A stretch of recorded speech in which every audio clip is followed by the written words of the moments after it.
everyone. Welcome into the room. Welcome to the Europe Challenge. If you can, please put on your videos so we can see your faces.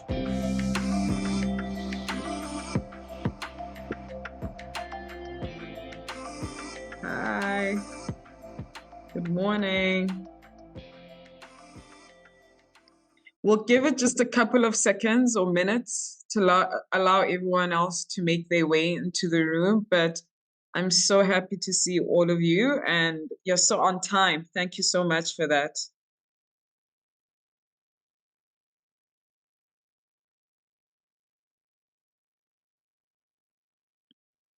How was everyone's weekends? Just using your thumbs up or thumbs down. Ah, okay. So, okay, so we're all arriving in good spirits. Mine was amazing. I went to Florence for the first time. I was bowled over. It was incredible. Perhaps while you're waiting, switch on your microphones and let me know where you're dialing in from, your name and where you're dialing in from. Hi, I'm Sam, and we're in Falkirk in Scotland. Nice, welcome.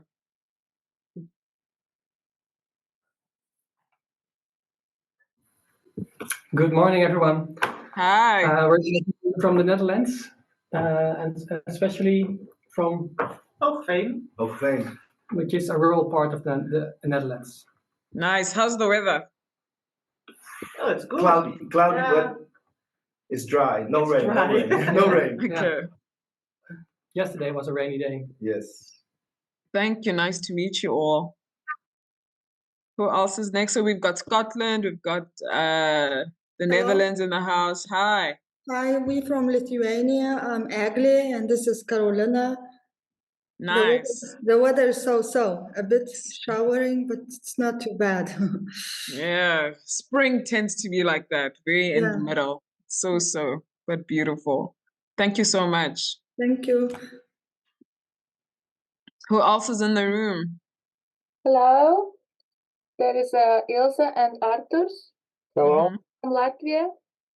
Nice to see you. Nice. Nice to meet you. Ida and Inka, if you all remember, I'm sure you do, they communicate with you all the time. I assume that you're both in Amsterdam? Okay. Both in Amsterdam, both in the same office, actually. Oh. So seeing Inka across the computer. Okay. Helene and Astrid? Well, we're zooming in from Denmark, but from home, so we're not together today. Awesome, welcome. Tandai, also Hi, from Londo. Amsterdam. Yes, also in the same building as Ida and Inka. Nice. I'm still in Milan, so ciao. Who else hasn't gone? Can we get your voices in the room? If you just joined in, let us know who you are and where you are zooming in from. And please turn on your video so we can see you.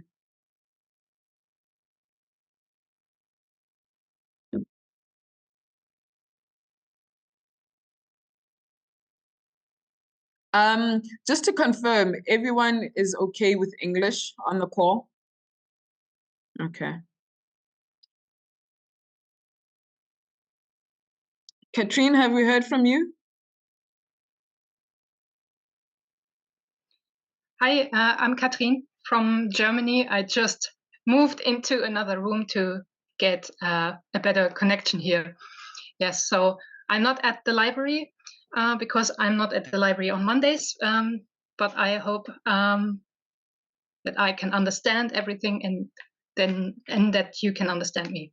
Yeah. Yes, no, definitely. Thank you, Katrine. I think we have one last person to go. I saw Bretta's message saying they'll be back in 30 minutes. Is it Celia? I'm sorry if I'm mispronouncing it. Hi. Where are you zooming in from? Okay, we'll give you a moment.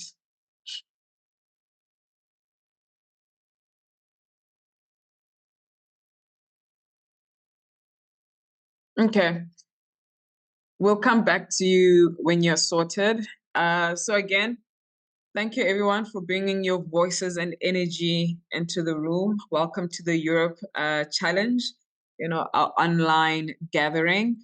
The way I'd love to greet you this morning, I shared with everyone when they were here in Milan that in the biggest ethnic group in South Africa, the way that they say hello is they say sawubona. I'm going to type it into the chat for you. That's how we greet each other, well, the Zulu people, any time of day, whether it's the morning, the afternoon, or night, they say sawubona. And what I love about sawubona, what I love about the South African greeting is that if you translate it directly, it means I see you. So I'd love for you to greet your colleagues into the room, switch on your microphone, and I need to hear that you're pronouncing it correctly. And I want to be seen by you as well. So please put on your microphones and say sawubona. Oh, wow. Okay, I feel like I'm back home. That was perfect. Thank you so much. And in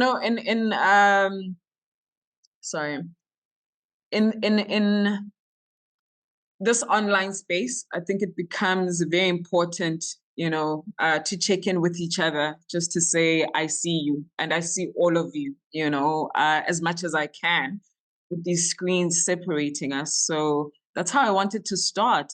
And if there's any greeting in your own language that you think has a special meaning, like sawubona. Sawubona doesn't mean hello. It means I see you. I see all of you. You come into existence. You come into being when other people confirm that you exist by saying, we see you. You are part of us. It's a very deep, deep way of greeting someone. So if there's a beautiful way in your language of greeting, please turn on your mic and share with me.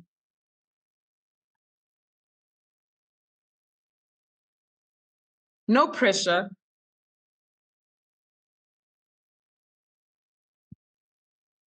Are we all good? We'll just keep it at sawubona.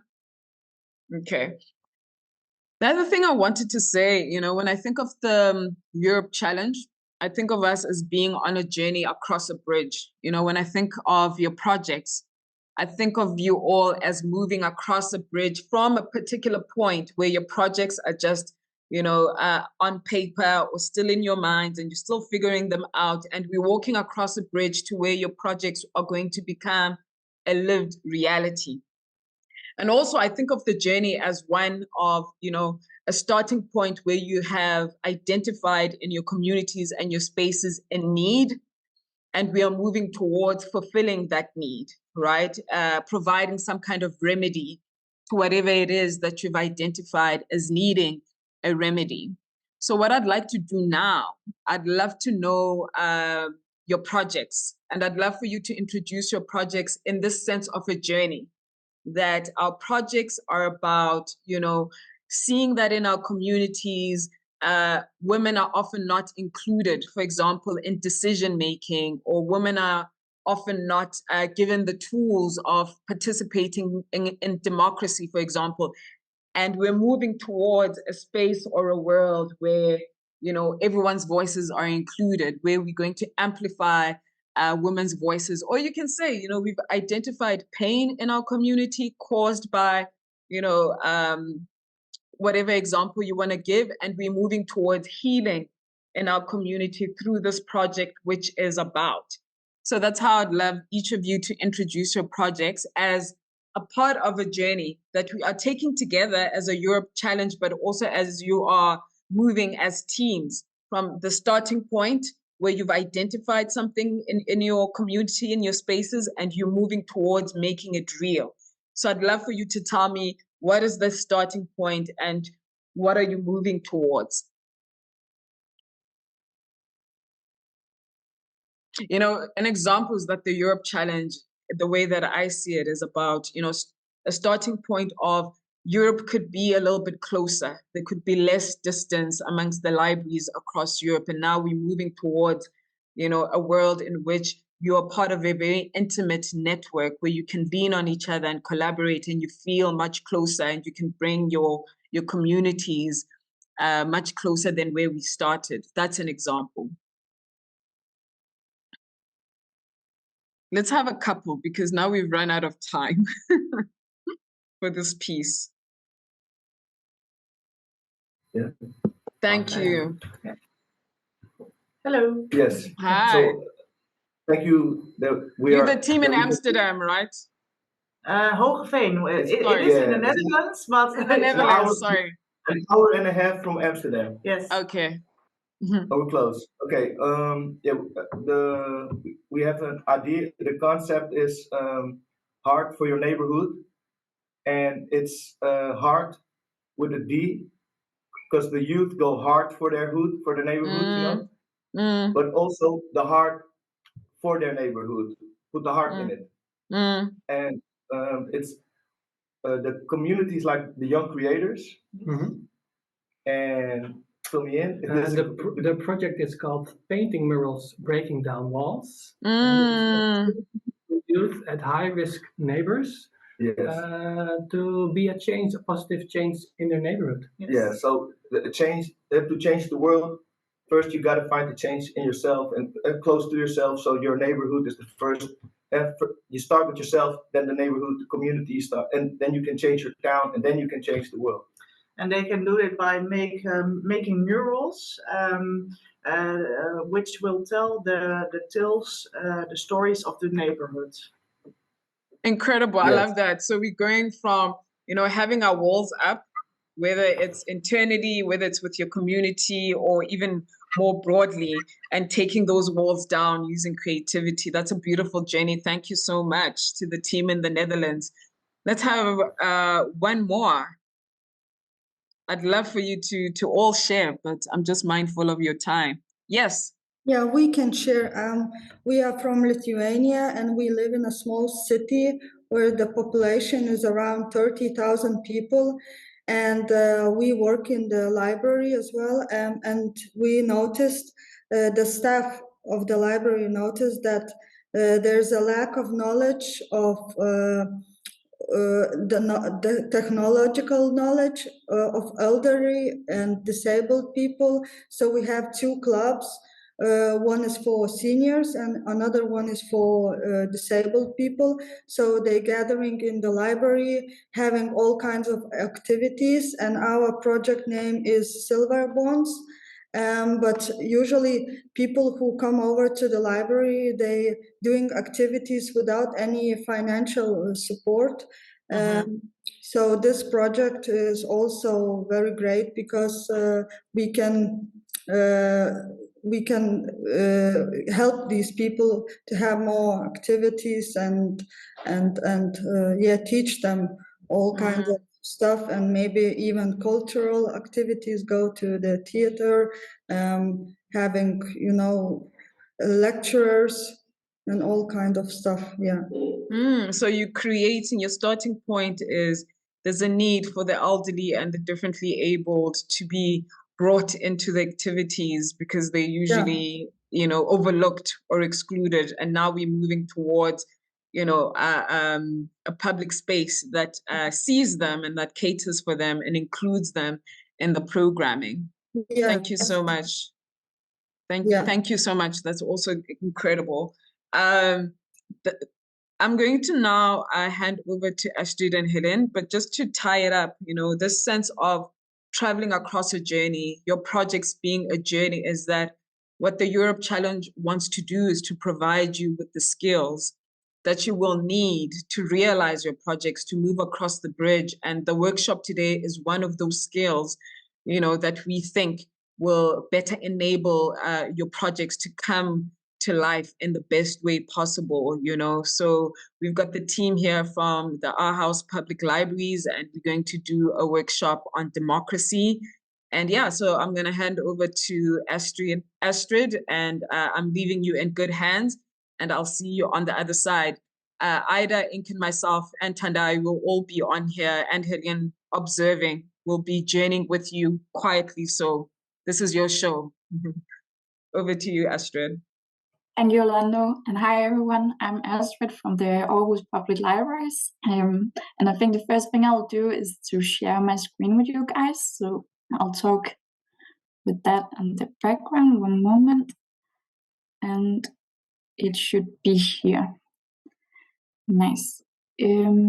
So I'll just take you through a short agenda before I start. So we just was welcomed by Alonda, so that was really nice and always really powerful ways to introduce us. So that's really nice. Thank you, Alonda. And for now, I will make an introduction to the first part of this workshop, which is about democratic participation. And you're going to be a bit active in the first part of the workshop. So I hope you're very fit for that, because we are going to do a small exercise and then we'll try a concept called democracy fitness and have some reflections on that together in the end.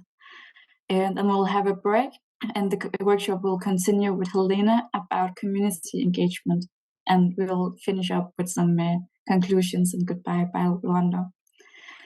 The very first thing I will ask you guys to do is to, in a moment, to grab a piece of paper and a pencil and draw a little leaf. I actually cheated a little bit and did it before, and I can never make it work like this. I did it before meeting up with you guys, and when you have drawn this leaf, this is just an idea how to do it, because sometimes it can be difficult just to draw. Then you have to put in what is democracy for you. And I think I'll just give you 1 or 2 minutes to just draw and write down what is democracy for you, and then I'll continue afterwards.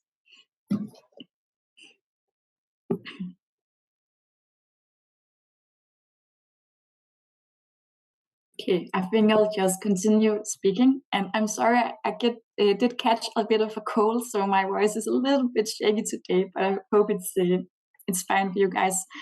You can just finish your writing if you didn't manage to do it before, but just keep it, we'll use it later. And of course it's not, whoops, that was not the end yet, sorry. Whoops. So I also want to introduce a little bit about myself. My name is Astrid Benson, and I work at the Aarhus Public Libraries. I have a bachelor in aesthetics and culture and also a master in experience economy. So I'm not a librarian, but I work at the library as a facilitator and networker.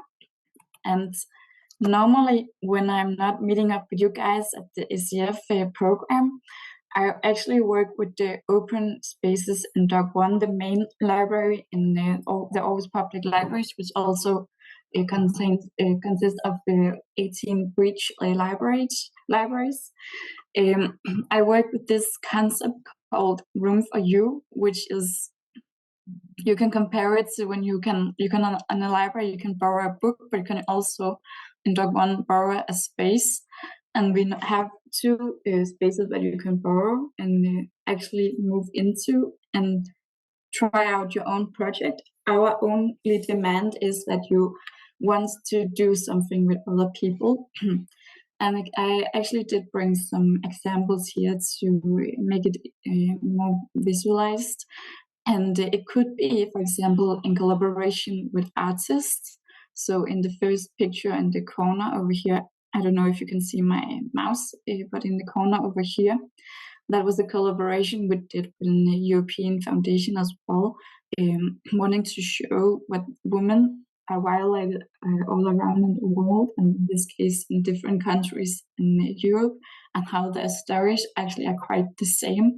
And they would showcase it through videos in a small library that you can walk through, and in the end also put in your own story. It could also be another collaboration I did with another artist, actually a PhD student who wanted to show how it is to be an immigrant, in this case in Denmark and from Syria.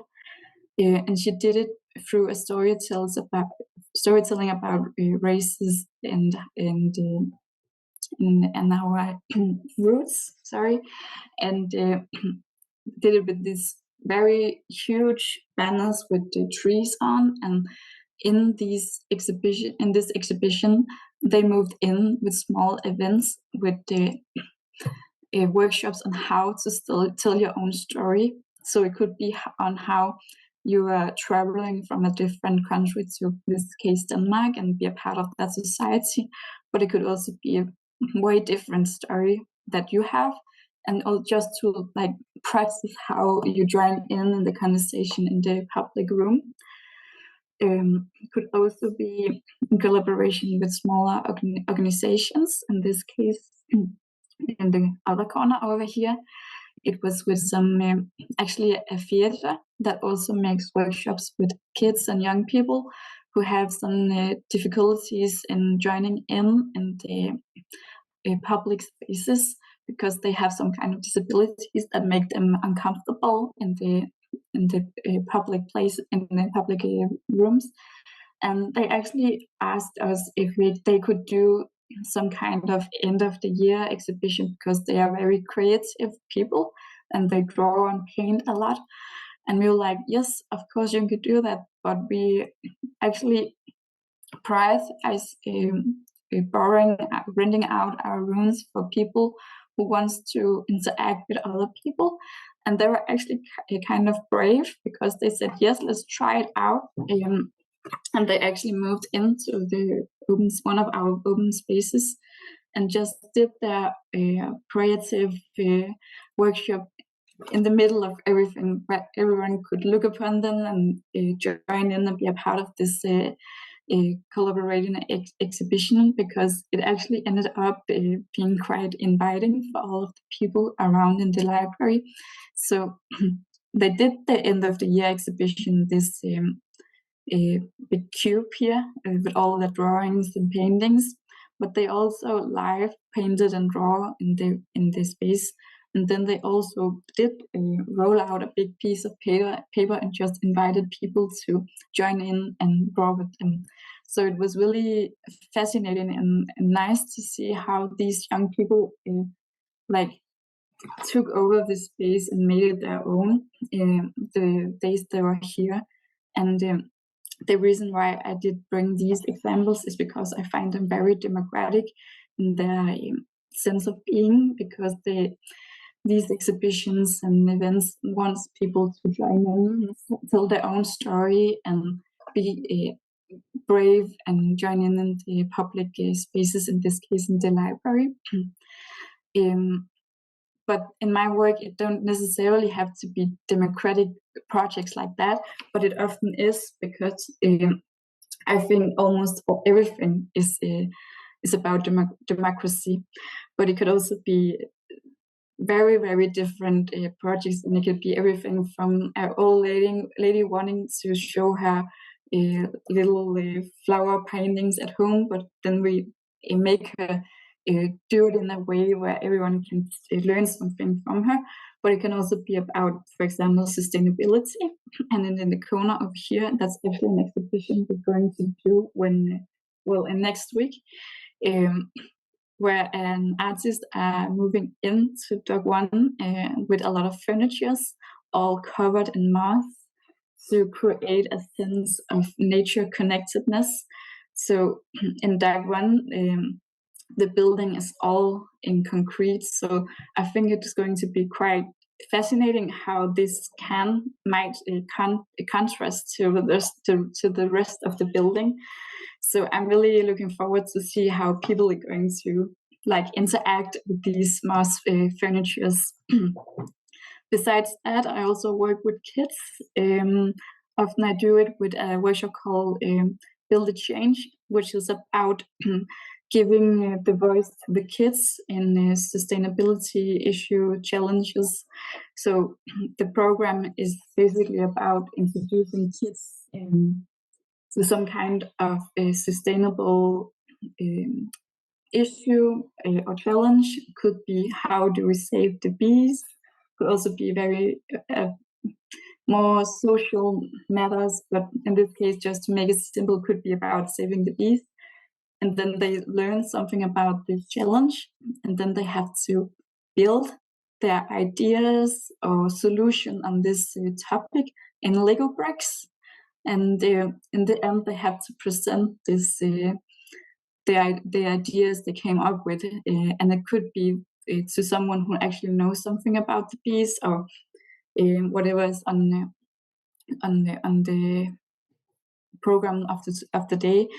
But it could also be to the other kids, so they practice to actually present their ideas and solutions to one another. And finally, I also do a lot of coordination with events in different matters. And in this SAF program, my main role is actually to be coordinating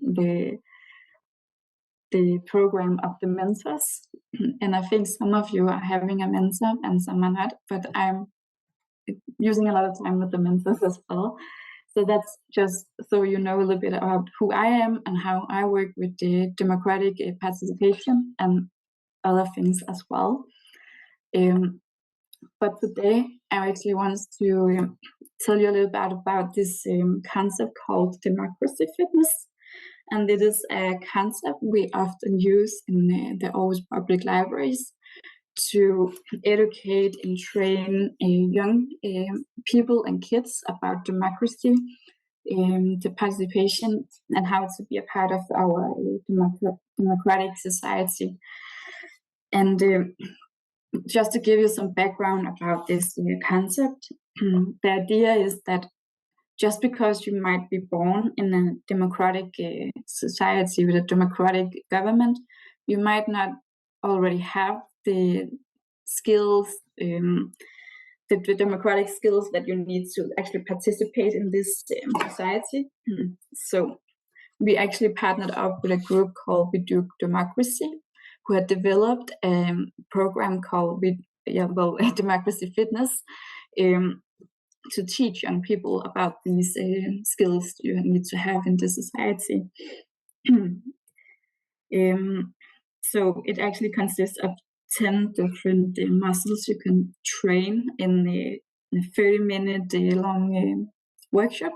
And normally it needs around 10 to 50 people of participants.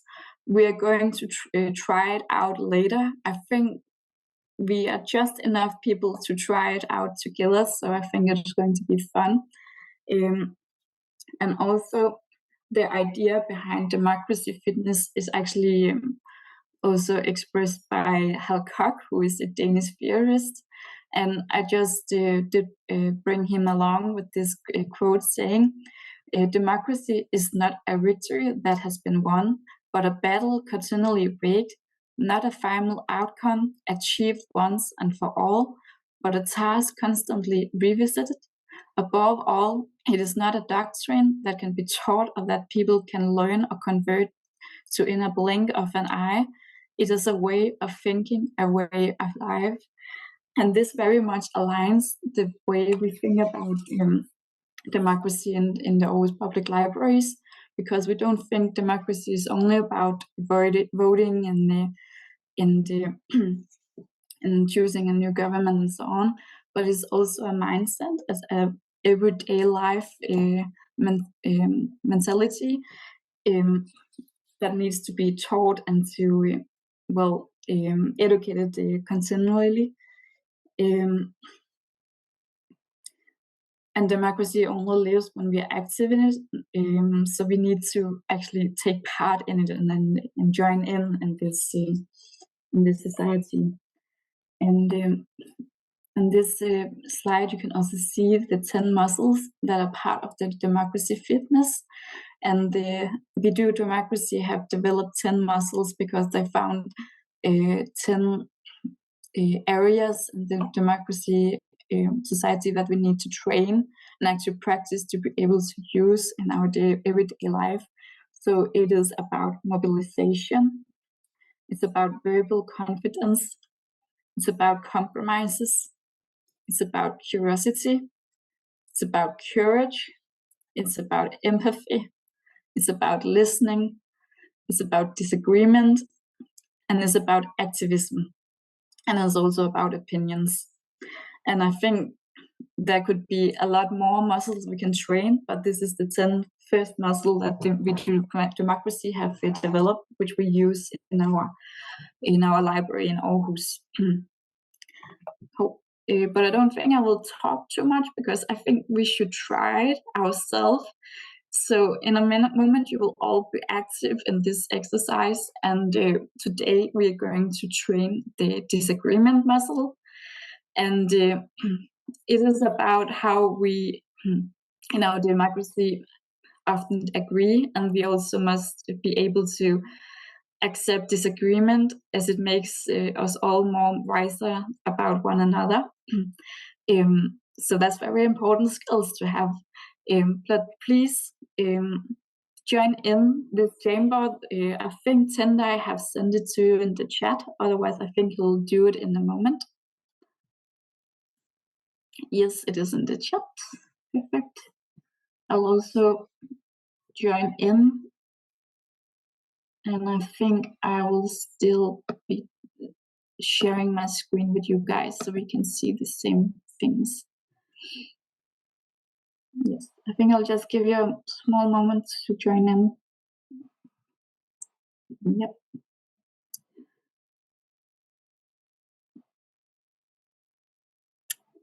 And now it is going to be interesting because I have actually plotted in your names, but I'm not sure you're all here or I am missing someone. So please, if you're not on the Jamboard, can you please raise your hand and let me know so we can quickly put you in.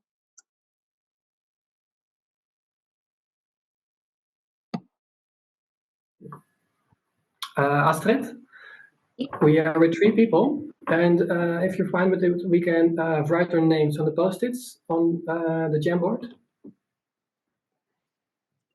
Sorry, I didn't get it. Are you missing a name on the Jamboard? Yeah, we are listed as Roy, but we are with 3 people. Okay. Instead of Roy, we suggest we add our name to the post-it. Yeah, please add your name if you know how to do it. Otherwise, Helene will help you. What is the 2 extra names? Oh, you can't, I see. So our names are, we can't edit the post-its. Our names are Arno, yeah, which is in the screen.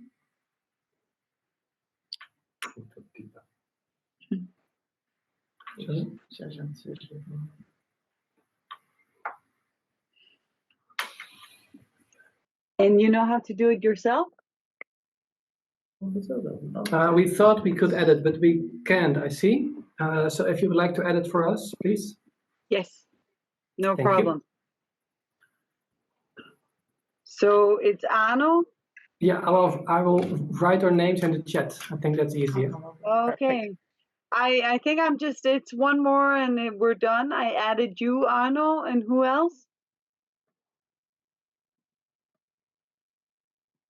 So you're Roy and Arno. Hello. We also have a third person, Ilse Arthurs, and we have Diana joining us. Diana. Diana. Diana. Right.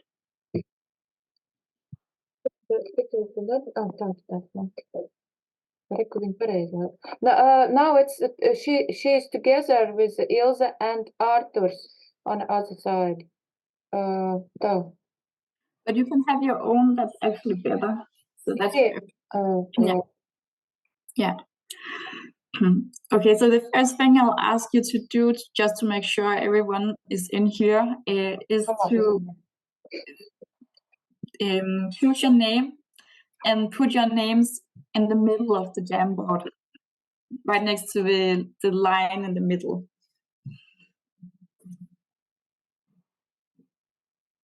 But Ilse, you want Diana to be together with you, right? You will be answering for all 3 of you. And if you're sitting together, please just take turns to move your name around in the Jamboard or help each other with it. Hello, Astrid. Hi, everyone. Sorry, I've had a technical issue and I didn't understand. I couldn't hear you when you said you move your name close to the center. For what exactly? Yes, please put your name in the center of the Jamboard, and I'll give you an introduction in a moment. Okay, perfect. Yeah. Thank you.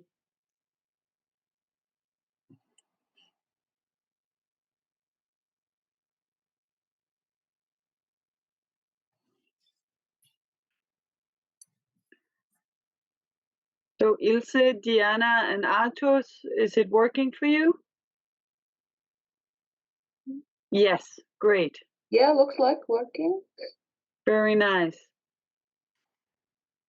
Cool. And Gerrit, Fotis, how's it going for you? I just deleted Fotis. I think he didn't join. Okay. And Lourdes and Holm and Breda's joining later, right? Yeah. Okay. I think I will just put Breda up here, and then we'll see if she'll come back. Okay. So we can delete Gerrit and Holm, right? Yes, go for it. Yeah, Yes. if Breda comes back, we will put her in again. Yes. Right. Okay. You're on. Okay. Perfect. This is very interesting to do online, but we'll have fun now. So the thing we're going to do is we're going to train some democracy fitness, and we're going to train our disagreement muscle. And why do we do this?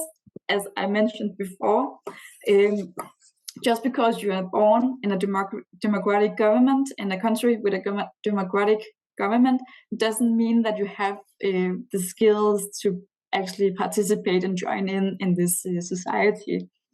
And that's why we need to practice so we can sustain and protect our democracy and continuously train our democracy mindset together. And today, this virtual Jamboard is going to be our gym. Normally we do it in a physical space, but today this is our gym together. And just so you know, I'll be your trainer today, and Helene is my help trainer. And you are my trainees for today. Yes. And we do this to become stronger together and actually train our muscles, just the way you do when you have to train your actual muscle or you have to train your running skills and so on. We train together. And then in Denmark, we have this understanding of the democracy, also of a conversational democracy, where we actually have a dialogue and talk together. And to be able to do that, we also have to train how we talk to each other in a meaningful way together. Yes. And it's also important because, as I said before, democracy is not only about voting and politicians and so on, it's also about our everyday life and how we communicate when we meet each other in our lives around in the world. And about disagreement, it's interesting because we actually often don't like to disagree with one another. Our brains are programmed to actually wanting to agreeing with one another. So today we want to train with you guys how we disagree and how we practice the way we listen to each other when we disagree, so we actually can learn something from each other when we disagree. But this is how it's going to work. We have our gym here, which consists of a room. And in each corner, we have a cone, so 4 cones in total. And then we have a yes side, a green yes side over here. And then we have a red no side over here. And in the middle, we have an visible middle line, where we always have to meet up in between our training exercises. But what is going to happen now is I'm actually going to read out aloud some statements, and you have to, just by yourself, the best you can, because I know you're in the groups around in your countries, just listen to the statement, listen to your gut feeling and choose if you are yes or no to the statement. And today, I know it's difficult and it's going to be a little bit, maybe hard to do, but you have to choose a yes or no. There's no grayscale and there are no nuances today. You have to choose yes or no. So just choose what you feel today. But is it all clear? I see some nodding. Okay, I'll start with the first statement here, and it is: libraries should serve as community hubs for democratic engagement. Yes or no? So, libraries should serve as community hubs for democratic engagement. Yes or no? Please move your name to the side you belong.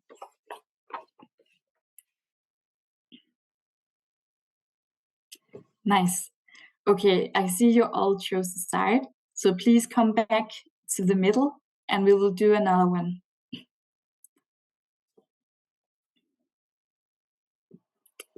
Okay, I'm going to read aloud the next statement, but this time you have to listen and then you have to think a little bit and then you can't move your name before I say now. Okay? Perfect. Okay, the next statement is: should the library support free speech even for groups critical of LGBTQ+ rights? Yes or no? I'll just take it one more time. Should the library support free speech even for groups critical of LGBTQ+ rights? Yes or no? Okay, please, you can move your names now.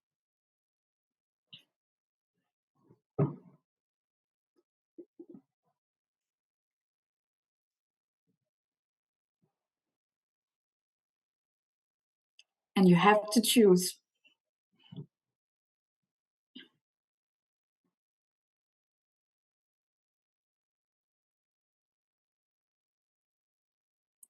Can you repeat the statement again, please? Of course.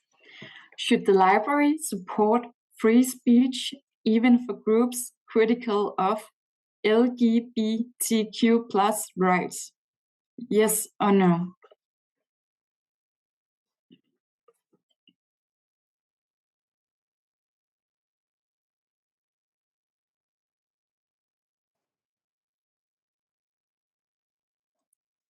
Thank you.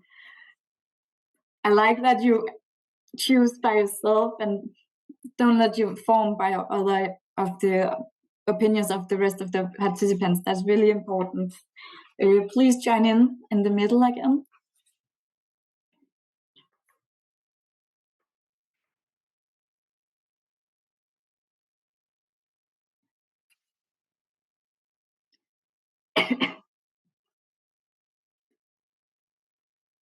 Nice. Okay. The next one comes here. Canteens in schools and public workplaces should only serve vegetarian meals. Yes or no? Canteens in schools and public workplaces should only serve vegetarian meals. Yes or no? Please move your name.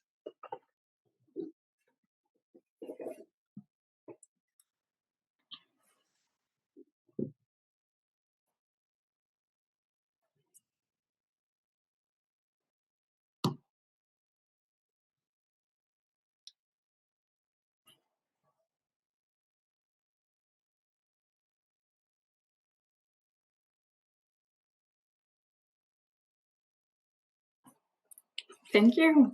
Okay, please come back in the middle.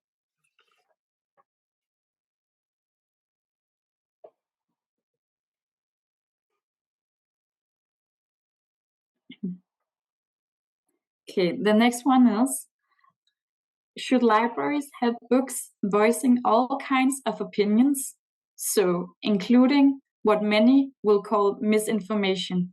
Yes or no? Should libraries have books voicing all kinds of opinions, so including what many will call misinformation? Yes or no? Please move your name.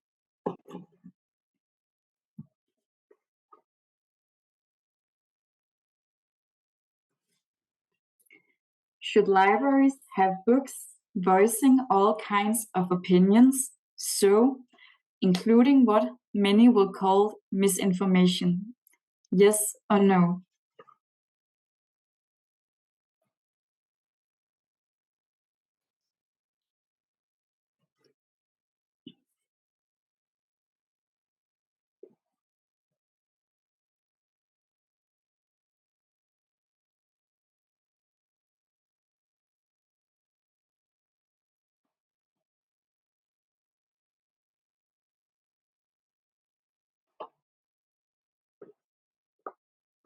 Cool. Thank you. Okay, we'll do another one, so please come back in the middle.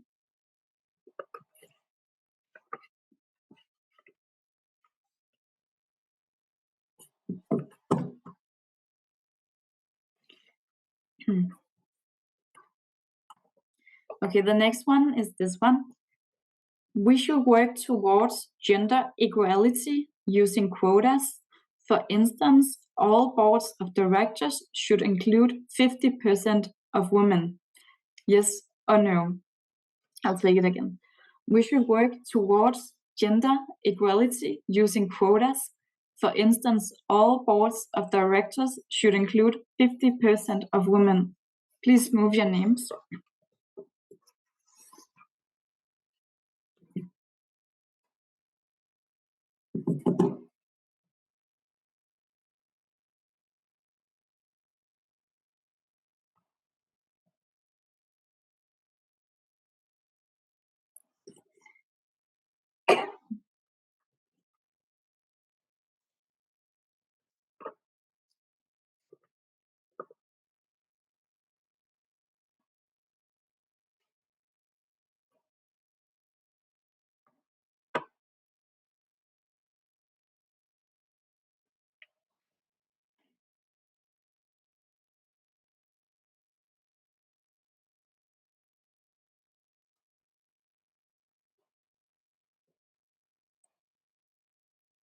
Nice. I could imagine it could be a difficult task for the group where you have 3 people, actually. But I think you're doing a great job. Okay, I think I'll do one more.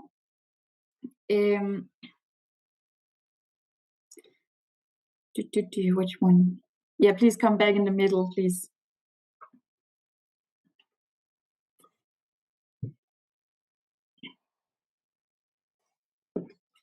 The next one is I'm going to read aloud for you guys.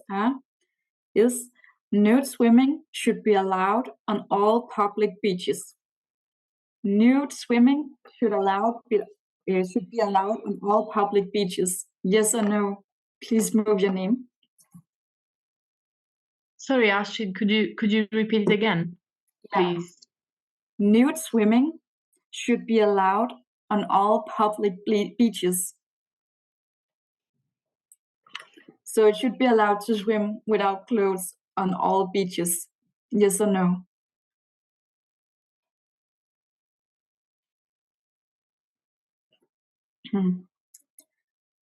You're all agreeing on this one. But not the extra one. Okay, you actually changed it now. Opinions. Cool. Okay, please come back in the middle. While we have been doing this exercise, my health trainer Helene have been counting how many people are agreeing and disagreeing on these different themes. And I want to revisit one sentence that you all were kind of divided into. So I'm going to read aloud this one at one time again, and you have to remember what you did last time and choose the same one. Okay? So here it comes. Should libraries have books voicing all kinds of opinions? So including what many will call misinformation. Yes or no? please move your name.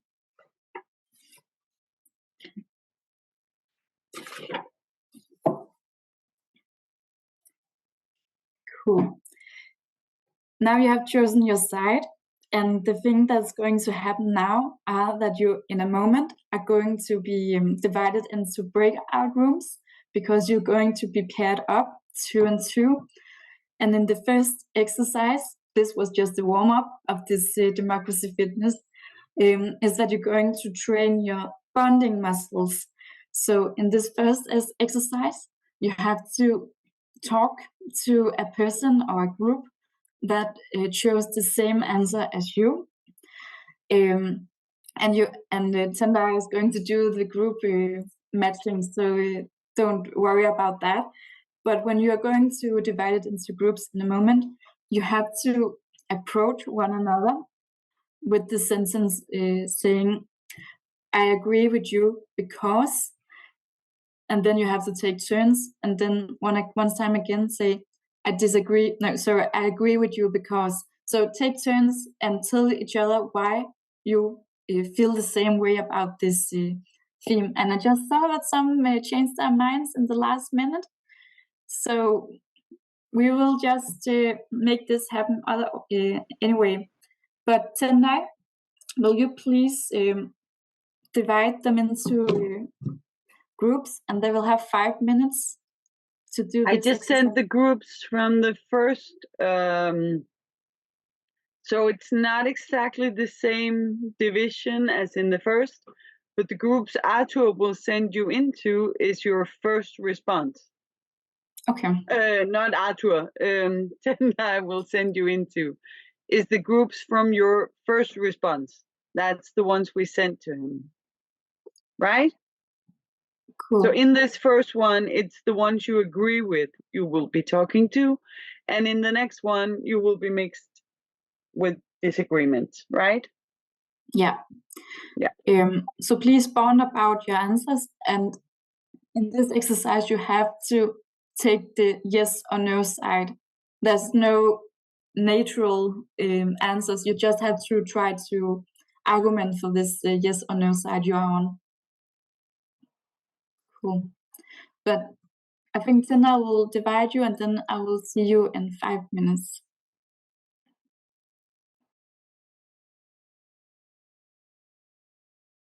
All back?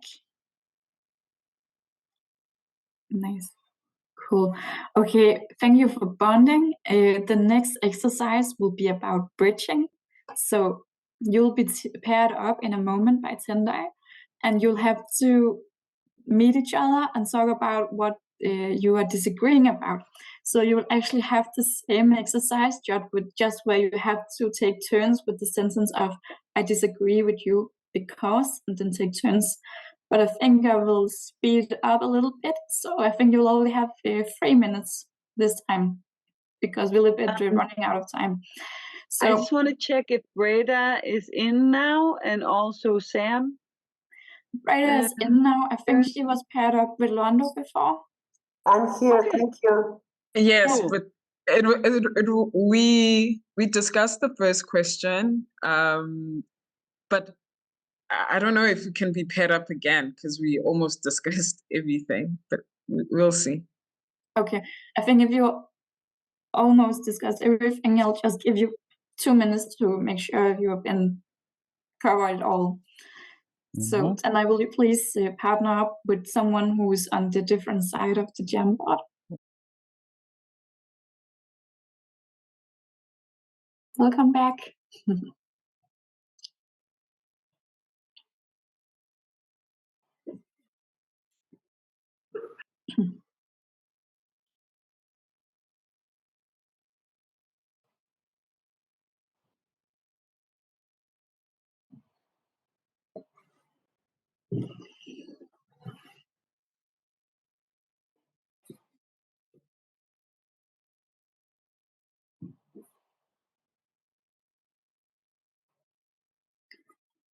So is everyone back? Yeah, nice. Okay, nice.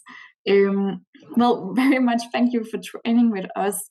This exercise is actually about trying to choose your own opinion and actually stand by it and strengthen it together with a person that you bond with. Today you got a little bit less time than we would normally would do in this exercise, but I think all these technicalities makes it more time assuming. But I hope you had some good discussions with one another in the bonding session about what you agree upon, and also in the second part about what you disagree about. Because then I hope you felt your opinions were stronger before you met the other one you disagreed with, so you can meet each other ready to talk for your own opinion, and also listen to the other person, because you had to take turns.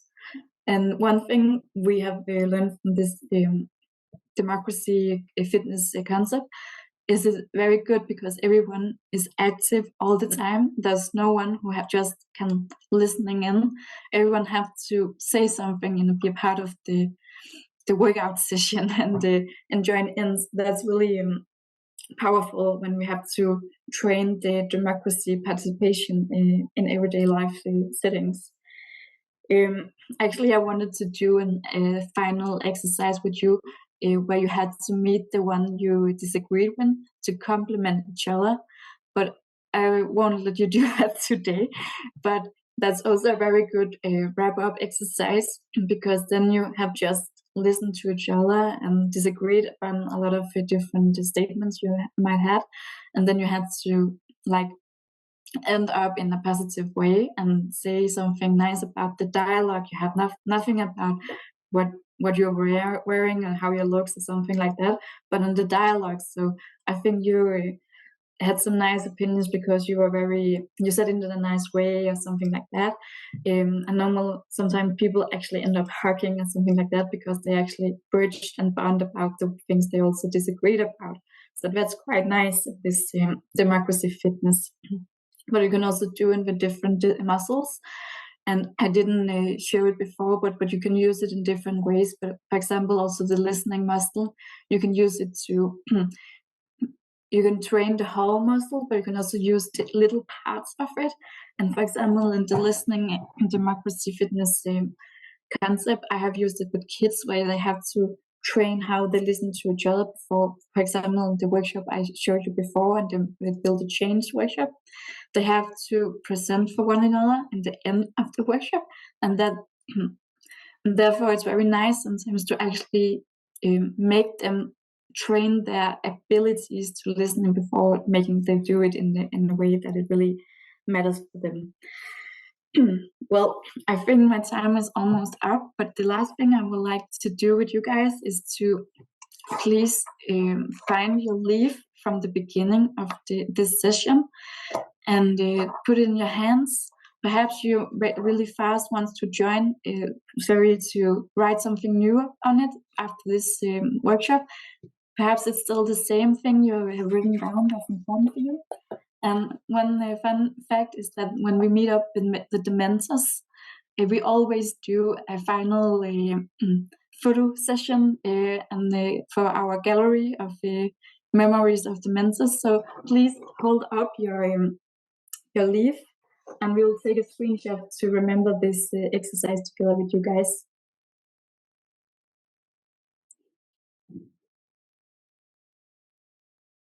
Are you ready?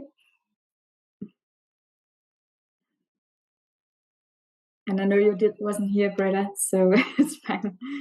Yeah. Nice. Well, thank you.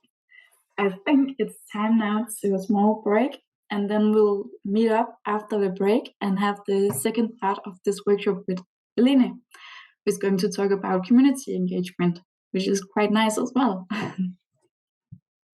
It will be. So we will meet you here at Inka and Ida, what, in 10 minutes? Yes, in 10 minutes at 12:25. Okay. Have a coffee and see you in 10. Yes. Thanks, everyone. Yeah, it looks like everyone's here. I'm gonna jump right at it and start by sharing my screen.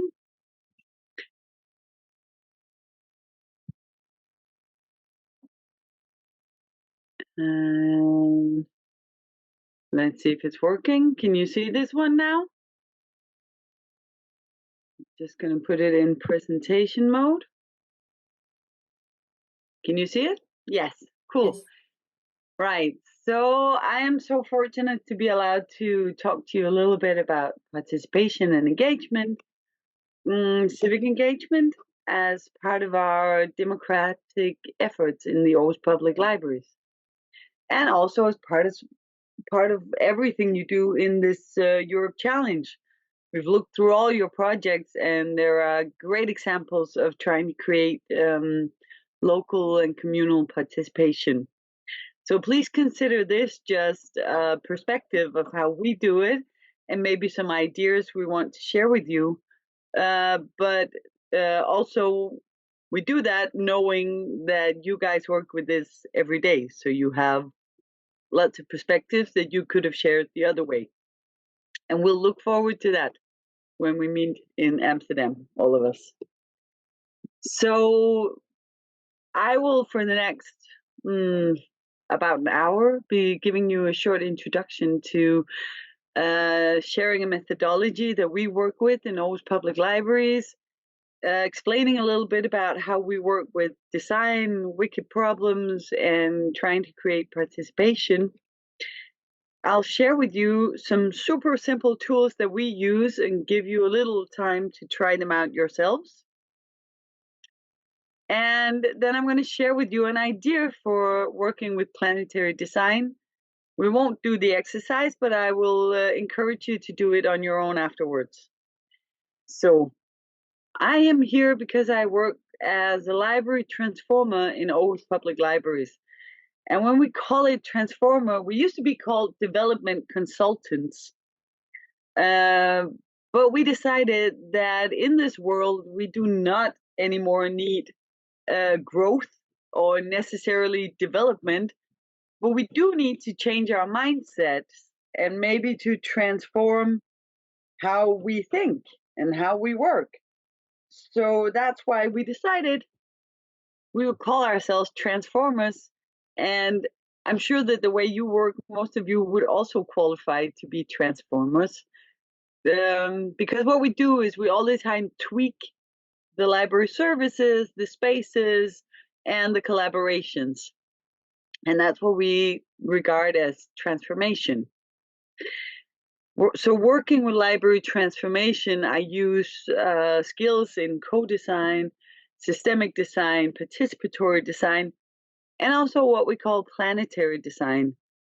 And planetary design is sort of a holistic way of including not just perspectives of users or humans, but including perspectives of all species and also the planetary boundaries and the resource consumption that we have while doing library. So it's sort of an also climate, also biodiversity, also other species perspective on working with design. So why do we work with design? Why? Most of us think about design only when we look at furniture or we look at how we do the interior decoration of our library. But design is really about creating preferred futures. Design is about being able to collectively imagine that things could be differently. So sometimes the result of that is a piece of furniture that will help you take a rest. Sometimes that is a decoration, a new decoration of your library, but sometimes that's also an activity or a service or a collaboration. So that's why we work with design, also because it provides us with a tool of these three phases that we work with. So in the first phase, we explore the problem that we're working with. We explore the need of our community or the users. And when we do that, we interview the users a lot, and we go out and we do field work and gather information and observations. And then we work with developing ideas. So in the middle phase is when we work with brainstorming and prototyping that you will also be working with, I know, in your workshop with the Changency. So that's the phase where you sort of make your ideas tangible. And then in the delivering phase, you take your ideas back into the world and you ask your users or your colleagues or your community for feedback on your ideas. And then you adjust them before turning them into an actual product or service. In real life, if you guys have tried working this way, you will know that most of the time it looks like this. So there isn't a straight line from getting from the problem to a finished service or a finished activity. It's a messy process. It's just as messy as life is, or as your normal work with your community, because sometimes, you know, you find out you've been talking to the wrong user group, or you've been going along with the wrong idea and you need to reverse and try again. And that's why we say we don't just work with design as thinking or as a concept. We work with it as a day-to-day practice, as an everyday hands-on practice, where we work on developing ideas and co-create them with our communities, and we adjust them all the time. So it's an active practice that we do, and it's one that takes courage because it demands of you to share also when it doesn't work or when you make mistakes and you learn from them. So for a long time, we've been saying we work with human-centered design. So we put the users in the center. But as I just told you and shared with you, we try to move towards a way of understanding ourselves and the library and the human beings as part of ecosystems.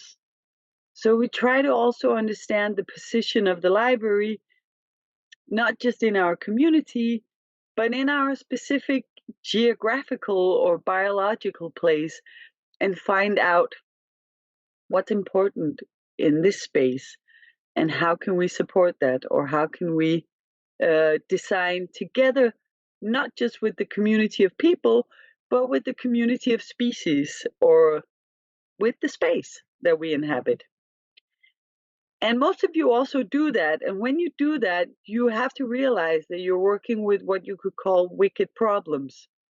So it's not just a simple problem that has to do with should we or shouldn't we paint the youth part of the library. When it has to do with biodiversity or gender or equality, those are super entangled problems. And the solutions could be many. So you need to involve your community in figuring out what's the right solution in our specific place at this specific time of age. So even though you may, wait, I'm just getting a coffee from my husband. Thank you so much. That's the benefit of working at home. So even though you may be exploring one need or one problem, the outcomes could be multiple. Which is why you need to involve your community, not just in understanding the problems or the needs, but also in co-creating the solutions. Because you're just one library, and sometimes you are just a few persons who work in this library. But if you understand your library as part of an ecosystem, you can gather all the skills and creativity that is in your community and involve them in creating the solutions. And that all sounds super simple, but it is.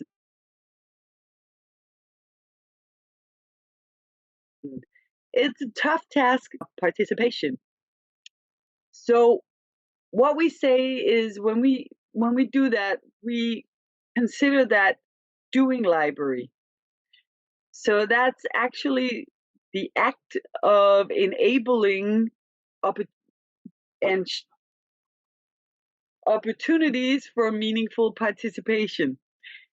I'm sorry, if there are weird sounds around here, it's because the rest of my family are trying to build a cupboard just outside the door. So you're being part of my ecosystem right now as well. So we consider library as an active verb.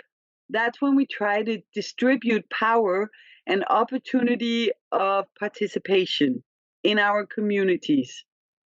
When we do that, we don't just work with library as a space. We also work with library as relations, and we work with multiple tools. So the tools for building relations, yes, sometimes it's books, which is the traditional tool, but it could be all kinds of things. We've been testing out compost or kimchi or seed sharing, plant sharing. So many things could be the tools that will engage people and help you create relations. Sometimes it makes sense to do it in the library, but other times it will make sense for you to do library somewhere else. So that could be in the school, or it could be at the beach or in the park, depending on where library is needed. So this will give you the freedom to actually perform library or do library in many places in your community where it's relevant. So I'm going to share with you a short story of how we did experience this or explore this in a branch library in Aarhus Public Libraries. So in Aarhus Public Libraries, we have 18 libraries, and a lot of them are situated in the suburbs. So some of them are in very beautiful villages along the coastline or with nature and forest, and some of them are in super boring suburbs. And this is a story of one of them. We were given the task from the politicians in Aarhus to try and create the library of the future in this super boring suburb inside a shopping center from the 80s, next to a supermarket. Everything is very gray. You should imagine that it's mainly very trafficked road and a parking lot around this shopping center. And the politicians had an idea of maybe we could build a new public library. So some of you know DOKK1, which is a gigantic, futuristic, our main library. And the politicians were dreaming of building DOKK2, a big, giant building of great splendor. And it was our task to involve the community in understanding what type of library do they actually need out there. So the first tool I will share with you is our super simple tool for mapping our community. So we started asking ourselves the question in the first phase, who even lives here and how are we relevant to them? So we found out that mainly it's children, young families with children that just moved there from the center of the city, and they actually wanted more nature and more quiet life. And apart from that, there's lots of people in their 60s, 70s living there that actually built the suburb and also the shopping center. So they were quite proud of it. And so we were using the mapping to discover who are we already working with, and we would put those in the center, and then we would explore who else lives here and how can we be relevant to them, and who are we not reaching at all, who lives here but has no relation to us. And then we started interviewing people from all the groups, different groups, and we found out that they all had two things in common. They were longing for a sense of connection to nature and for a sense of belonging to their community. Then we started involving them in different ways, asking them questions inside the library space that you can see up here in the corner. They could hang up notes telling us about, when did you last experience a sense of belonging? How does it feel to belong to a community? What's important to you? Down here, you can see on the blackboards, we were asking them, where do you get your information about the city? How do you get to know your neighbors? We discovered that most of them knew each other from Facebook, or that was the only place they would see who else lived there. We also did prototyping sessions with children where we let them build tiny models of the new library and tell us about their dreams for it. And they were quite modest, actually. Most of them were dreaming of treetop cottages or little caves that they could build. So we decided to clear out the center of the library and build one of the children's models. And then we asked the community, so if this is the new library, what should be inside it? And we were quite scared. We were actually like completely out of control, and it was also fairly ugly, and we had no idea what they would put in there. But also we were sure that we did want to have their ideas. And the first idea we got was people sharing trash for creative activities. So we promised to sort of help them make this happen. We made a prototype of a trash library where people could share leftover things from their house. And then we created a creative space around it where children could meet up and do creative activities with this. And the weird thing is that it got turned into an amazing success. We were so scared of it, but people started sharing all kinds of strange things. It could be their X-trays, it could be their pickle jars, it could be even the small balls from the deodorants that they use. And then grandparents with children, young families, they would meet up in this creative space that we built out of pallets in the center of the library. They would do all kinds of creative sessions. They started sharing on the library Facebook ideas for creative activities, or sharing stuff they would bring from home. So I have all these leftover textiles or all this yarn. I will bring it. What can we build? People would start sharing stories about it, but they would also share responsibility because they would write to each other. I was there yesterday and I helped some people clean up because it was a bit messy. So can we help each other? So they were taking responsibility and they were actually doing activities without us. So they didn't even need us anymore. Another one of the ideas that popped up on Facebook was for us to involve the community in mapping the space, the city. So we took this out into the library and people starting putting notes on who lives here, what communities do we have. We have the running community, we have the Boy Scouts, we have someone working with biodiversity.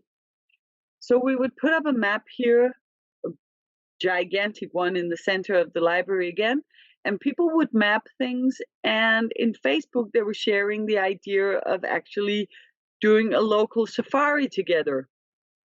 So they created the community, a community walk where they would together discover great places of their city for all the people who are longing for nature. So if you can see down here in the corner with the backpack, that's the librarian. And the rest of them were just people from the city doing library. So it's not even us in the center anymore. It's them doing their version of the library. And from this one little walk and mapping grew all kinds of activities and traditions where they are combining the trash library, collecting pickle jars to do an activity they call Light in the Woods. We have Storytime Library in the Woods, where one of the elderly women take children and family out to get to know the trees and tell stories. We have Walking Library, where people go for walks together and they read poetry in the forest together regularly, like once a week.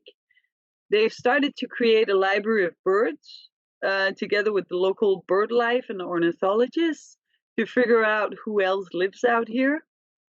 And they're also doing the Fungi Library, which turns out to have great appeal to young people as well. It's not that there are no magic mushrooms involved, only for cooking. There's nothing, it's not that funky. But so it's all about like mapping together with the community, amazing places and sharing stories and sharing skills. So in this version of the library, the place or the space of the library is the forest. The tool is the fungi, and the relation is the people connecting to each other in the community. So this is library, but it's not library as we know it, and it's definitely not the library the politicians thought they would build. It's a very different version, but it's the one that was important to the community. So I will share with you in the next session 2 simple tools that we used doing this. And I think they're useful in almost every situation of trying to create participation. So I would love for you to all take out paper and pen and draw with me. Hang on. It's just a super simple circle that you draw on paper, and then you can, if you want to, you can put, I'm just trying to make this happen.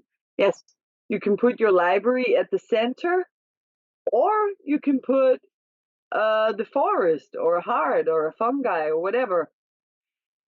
So you draw this where you're sitting individually or in a group, and then I'm going to give you 5 minutes to map your relations. So in the center, you put the ones that you already work with, and then you map who else lives here, who are we not reaching, and who can help us develop our project. So I will give you 5 minutes for this, and please, if you have any questions, write them in the chat.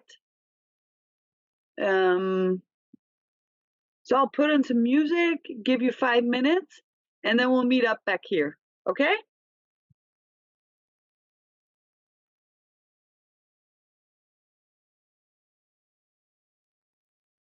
So I'm just gonna invite you all back for a second to take a look at the screen again, because for the next 2 or 3 minutes, I would like for you to add, apart from the relations in your local community, it would be great if you could add, what are the biological features? Imagine if you were a bird looking at your space or your community from high up above. What are the special features of your community? Are there any characteristic features that you can use? Could you move the library outside and reach new relations? Or could you involve different species and create different types of libraries? So just take 3 minutes and add to your mapping any sort of biological or geographical or traffical special features of your community. So 3 minutes from now.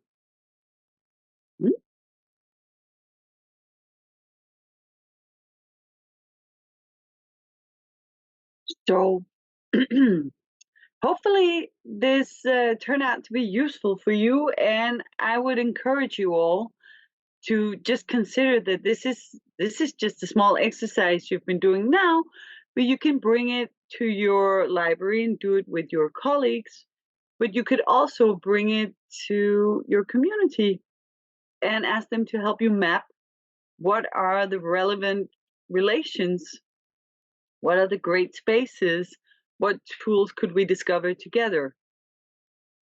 You might even bring it to your management and ask them to join in as well. So we discovered in this process as well that we normally work with sort of a hierarchy of participation, that we think it's better if we can bring people up there where they're self-organizing. So we're sort of preferring that and pushing for that all the time. But actually, when you're just consulting people, asking them to put up a note or put a dot on a blackboard, you're giving them the first idea of them being able to take part and change their community. So we should put as much effort and as much care into what you could call like the lower levels of taking part, because that's when you actually give people maybe their first experience of agency. And then all the time work with actively in inviting. It could be just basic collaboration, like inviting people to help with specific tasks. It could be putting up the chairs for a lecture or brewing the coffee, or just like super banal tasks that are practical and that you don't need any special skills to solve them, but you can feel part of something. So how can we all the time build in these invitations that give people an idea that library is something they can do as well? They can do it with us, and we actually need them. So we asked ourselves this question of how might we, after experiencing how people started doing library without us when we just provided a platform, we thought there was so much value in that. So how can we build that into everything we do to share power and control, and by doing that gain participation and engagement? So I'm going to share with you the next tool that we've been using. It's also super simple.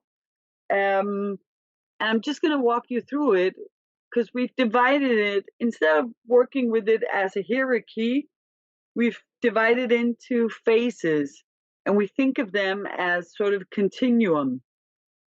And the first phase is when you take an interest. It's sort of the classical thing. Maybe you come to a lecture, you come to hear, in this case, it's people coming to hear about biodiversity.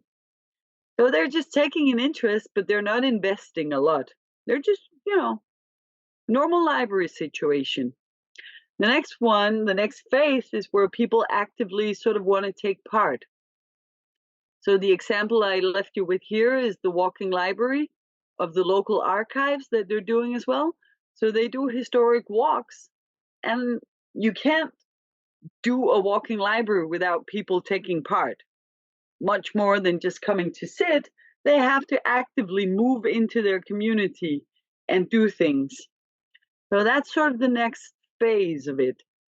Then we experienced a lot of people wanting to take responsibility. So the kindergarten teacher who does the library or the forest story time, she takes responsibility of the communication, the PR, and we help support that, but it's her responsibility. So she is actually responsible for the forest story time. And then the last part is the one where you actually take action to change your society or your community. So I told you before that this library is next to a shopping mall on a parking lot, but that so many people were longing for more nature. So this picture is a group of families that took the initiative to start digging up the parking lot and sowing wildflowers. So the group of family, or the family that you see here, the parents were among the audience of this lecture, the first one.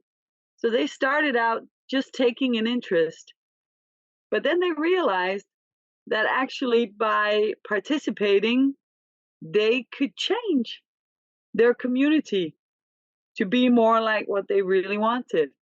So they moved from taking an interest to taking action. So we're working with how might we provide people with the idea that they can actually take part, take responsibility, or take action. And then the first step is to take an interest. So I want you now to take 5 minutes to draw this, and it's not as difficult as it looks. It's just a wheel. It's sort of a snail, right? So you just draw what you see on the screen. I'm trying, yes, now it's working. And then I want you to take 5 minutes to discuss how can we share power and control in our project. How can we invite people to take part, take responsibility, or take action in your project? So 5 minutes from now, I'm gonna try, because my internet is being weird, but I'm gonna try putting on some music again and give you 5 minutes from now on, okay?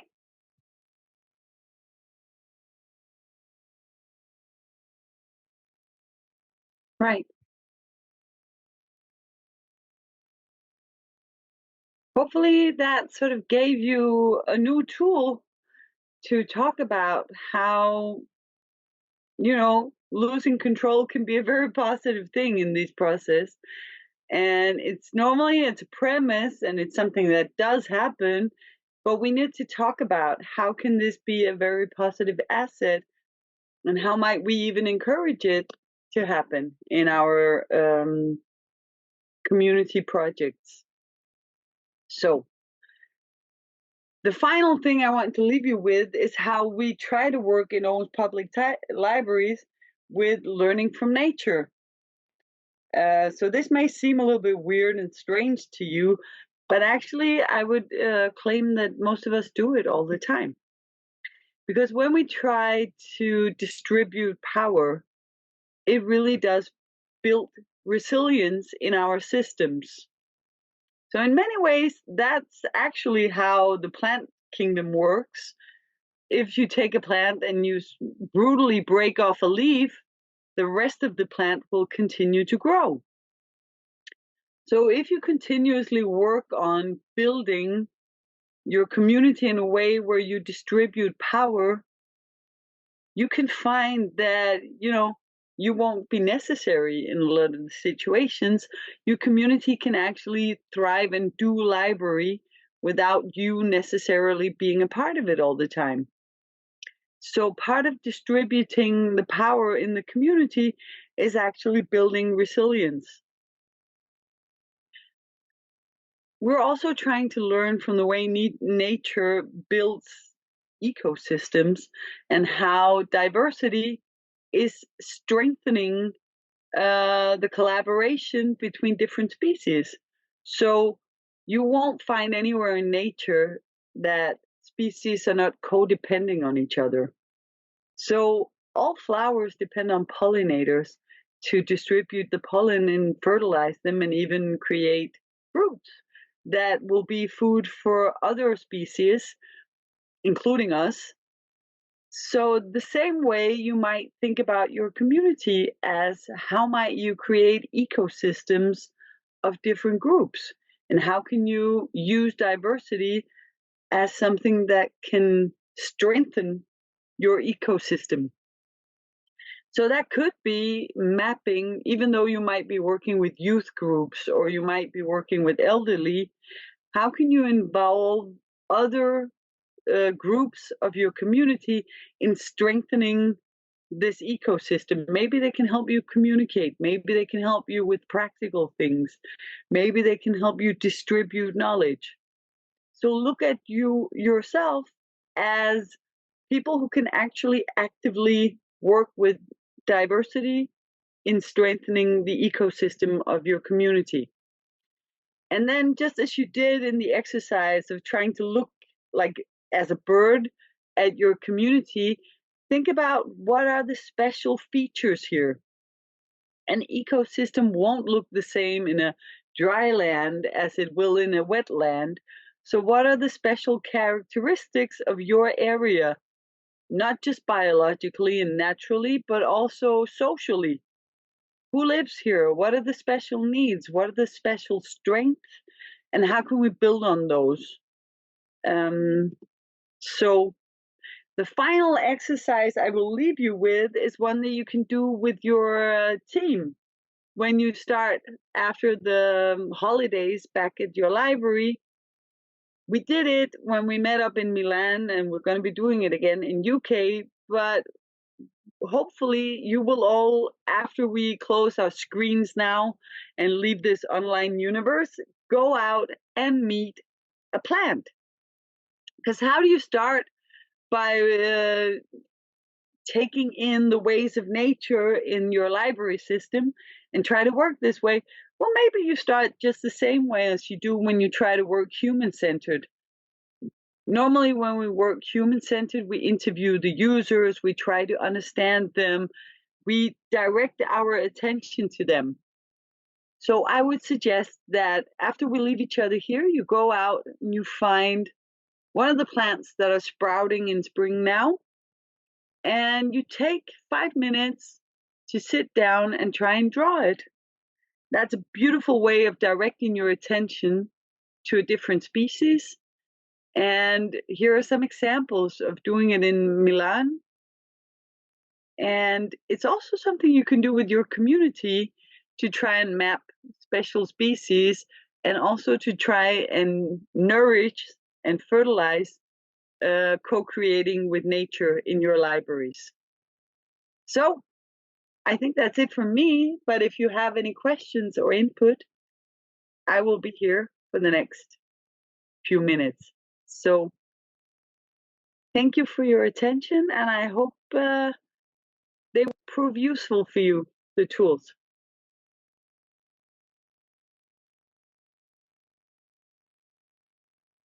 Thank you, Helene. And you can also ask me questions if you have any. I'm also here. Or offer reflections, if you look at the democracy fitness, session and this session on participation and engagement, maybe you can share some experiences or some reflections as they relate to your own libraries and spaces. Or maybe you want to talk to Astrid and Helene based on their own processes for their libraries and spaces. This would be a great time to pick their brain.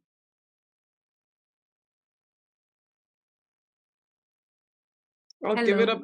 Oh yeah, sure. Oh, sorry. Yeah. Can you hear me? Mm-hmm. Okay. First of all, thank you, because it has been extremely interesting since the beginning, and now my brain is just full of inputs, and I don't have a question specifically because I think I have to elaborate a little bit on everything. So I will ask, first of all, if you have some, I don't know, articles or books or something that maybe I can gather, and then because I'm interested in reading more on this. And secondly, a reflection, because so as Differenza Donna, the association I work with, we are an association that works on for fighting gender-based violence, and so our work is specifically focused on gender equality and gender-based violence. Basically, we support women with anti-violence centers, shelters for women, and the project that we are working on, we are partners. And it has been interesting because it has gathered people who are interested in sharing experiences and learning more about gender-based violence, gender equality, and gender discrimination. However, we find some resistance when it comes to involving men specifically in joining the confrontation on gender discrimination. So what you said before, I'm sorry if my thoughts are a bit scattered, it's just because I want to put everything together. And while you were talking, I was thinking that your experiences that you're sharing is it's super interesting because the community was interested from the base. However, sometimes I feel like culture and cultural way of doing things are sometimes hindering participation. And I was wondering to what extent culture can be mutable. I don't know. How can we tackle culture maybe there is not an answer to this. Maybe it's just time. I don't know. But in which ways we can increase that participation and that engagement when sometimes culture is so eradicated into stereotypes, into gender roles and norms that we struggle to just to work around. I'm also an anthropologist, so I have the background on diversity and all of that. But it has been also a personal challenge to see the theories and the background and then being applied in everyday life, especially when it comes to violence. So sorry for a bit of a messy comment, but I don't know if you have any. I think it's a brilliant question because it has to do with how do we deal with the fact that real life people are not naturally interested in the things that we want them to join in on because they're complex or they're sensitive or it feels like, well, it has nothing to do with me, or so it's really hard to create invitations that will draw in a diversity of people and not just the ones that normally come or the ones that are already have like high levels of, you could say, cultural capital. Or so we've been experimenting with this, working with climate change and biodiversity, because even in Denmark, there are still a lot of people who are either very skeptical about this or think, well, it has nothing to do with me, I don't care. Or they think Denmark is such a small country, it doesn't matter what I do in my everyday life. So we try to figure out, so what are their interests when they're not interested in climate? A lot of them are maybe interested in football. So instead of doing sort of big activities on climate, we've been doing, for this group, we've been doing swapping markets of football clothes or sports clothes to bring them in. And then once they come, we have an opportunity to talk to them about how much pollution do textiles produce, or how much water do you need for actually making sports clothes? Or so we start with something that they're interested in, and then we try to build the other things into it. Does that make sense? Totally, yes. Yeah, it's a bit challenging when it comes to social phenomena that it also involves violence acts when it comes to femicides, for instance, you know. Yeah. So thank you very much, because it's giving me so many inputs. Okay, cool. I'm happy. If not, we can just stay in touch and bounce on it. Absolutely. I saw you were sharing some links here. Yeah, I just put in some materials, and I think Helene also did. So I just did while speaking because I think it was a really relevant question as well. So thank you for that. Thank you.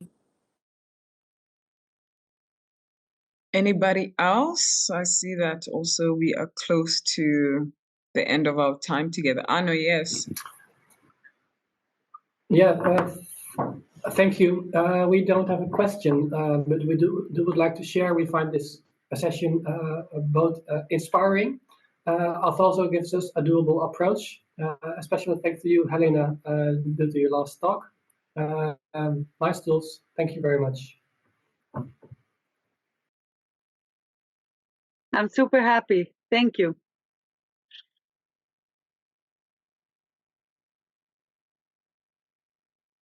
Anybody else? Or is Arno's reflection, does it capture how we collectively feel?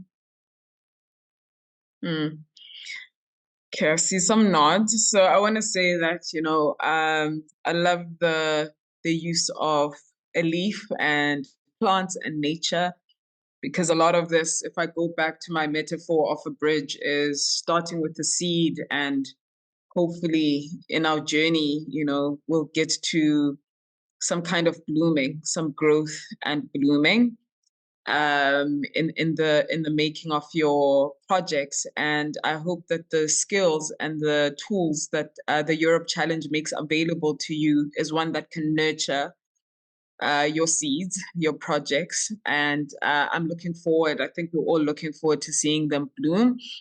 So I am sensing that people are tired, so we're just going to do a one-word checkout. And that word can be tired. It can be a bit confused now, or it can be, joy or excitement or inspiration, up to you. If you don't feel like talking, you can type it in the chat box. But if you'd love to say your word, please do. Maybe let me start with our facilitators. One word checkout with Astrid and Helene. How are you feeling? I feel a bit stronger in my democracy muscles, but also a little bit sick because my voice is not with me today. So I think, energized. I'm always surprised at how, even though it's online, it's still possible to actually feel people. So thank you for that. Nice. Anybody else wants to do a one-word checkout? My word is without any context, my word is ready. I just feel ready. Okay. Anna, yes, team there? Yes. Can I have a question? What was the word where we started with, the South African word to say hi? Sawubona. Sawubona. Okay. Yeah. So that's a great word. Is to see.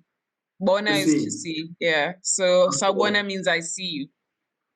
Okay, that's a nice one. And my grandfather, my mother is from Indonesia, and my grandfather always said, like when people leave, he said, Nalarmu. Nalamu. Yeah, it means your thoughts. Your thoughts are important for creating, like, your thoughts, where you place your attention is where you place your energy, like Dr. Joe Dispenza said. Yeah. For the ones who know him. And like Nalarmu is something that you give to people when they go. So be careful and be aware of your thoughts, because that's what creates the world. Nice. Can you type it in the chat box for us, the spelling? I love that. Thanks. You've added to my vocabulary. So Nalamu. Thank you so much. Anybody else with a closing one-word reflection? There are people writing in chat. Inspired. Contemplation is a good one. Thank you, Sam. That's a good one. And a layered one. Inspired, thoughtful, hopeful. Oh, Nalamu, I spelled it wrong. I thought it was 2 words. Okay. Thank you so much for setting aside 2 hours of your time. I know what it takes to make space for this workshop in your diaries. So I want to show my gratitude to you all for your presence. I'm regretful that it's not in person. The energy is always different in person, but the team has tried to make it work online with their workshops. So let's give thanks to them for augmenting things to fit this online platform. Thank you to the Aarhus Libraries team. Thank you, Inka, Ida, and Tendai for gathering us onto this online space. And yes, so I'll see you all tomorrow.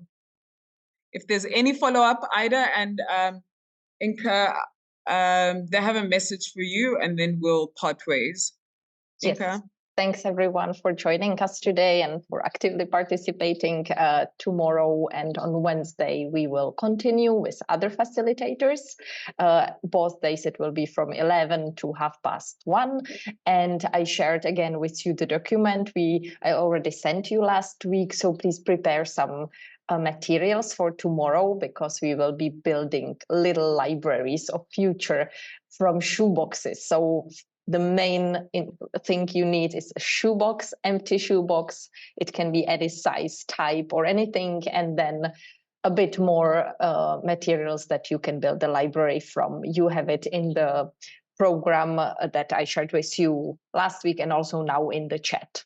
So if you can't find it in your email boxes, please download it from this chat now.